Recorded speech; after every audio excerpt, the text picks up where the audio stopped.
Have you ever been watching a TV show and you see the character and then you see where they live and you're like, something is awry in Scotland. Something does not make sense. And that is why we are going to profile iconic sitcom apartments.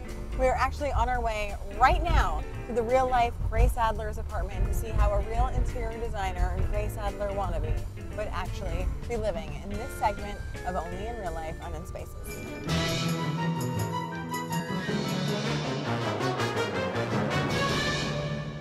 So at the opening of Will and Grace, she may have lost her fiance, but she totally wins in the long run when she gets to move into her best friend and very successful lawyer, Will's 2-bedroom, crazy sick Upper West Side apartment. Huge kitchen, reading nook, fireplace, living room, the works. But if Grace Adler didn't have her best friend Will's apartment to move into, which is sickly stunning, she'd probably be living a lot like my friend, Megan Dumlow.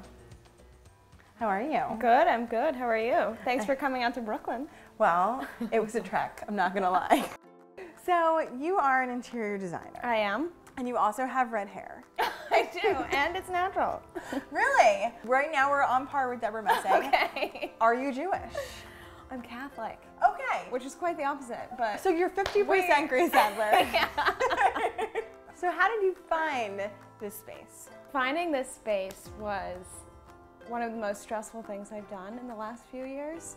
Found this, it was a subletter. Unfortunately, I have not put my teeth into this living room or the kitchen yet, but I'm working on it. You mean to tell me this lovely pillow isn't yours? What pillow?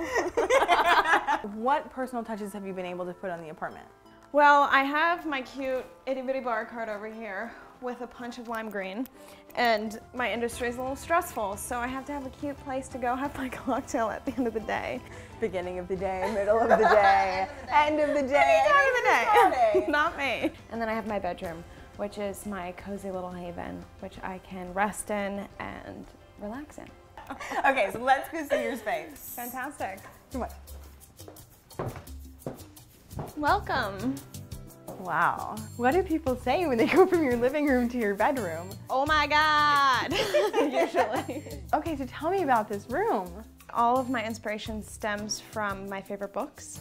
Pride and Prejudice, Emma. Jane Austen's my favorite author. I like a lot of neoclassical, I like French. These portraits are actually some French portraits that my mom found at an estate sale in the middle of Pennsylvania. This is my ghost chair. There are several chairs within the interior design industry that are iconic. This is one of them. I found my apartment on Craigslist. I found my chair on Craigslist. I found that one and another one. I had to take them both by myself because it was like 10 o'clock at night and I didn't want to set one on the street and the chances that another crazy interior designer would steal one. So it was a beast to get here, but I love it. So what about these? These are my guys. They have such character. I think they add a little something to my room, which is heavily French and English. They add an exotic flair to it. So this is one of my proudest moments in my bedroom because I put my own sweat, blood, and tears into it. This is my headboard. I proudly can say that I made by myself. No, you did not. I did, isn't it pretty? Oh my God. Pinterest, DIY. I bought a piece of plywood from Home Depot. The egg mattress cover. Like the styrofoam? Yeah, it makes your bed comfy. And then I went staple gone crazy on the other side. Can I see your touch? Please. Oh my God. Nice, right? This is incredible. So what is this moment happening over here? I paint to relax and I paint in my tulip chair. My tulip chair is actually the other half of that purchase with the ghost chair. You did not get an original tulip chair. I did.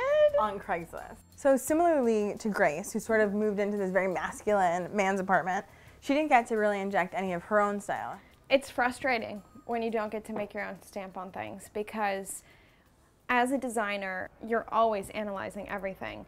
You know, your home is your safe haven. To always be analyzing in your safe haven is difficult.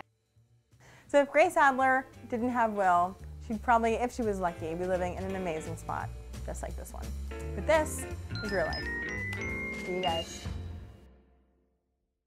Love home and design? Make sure to subscribe to SPACEStv on YouTube.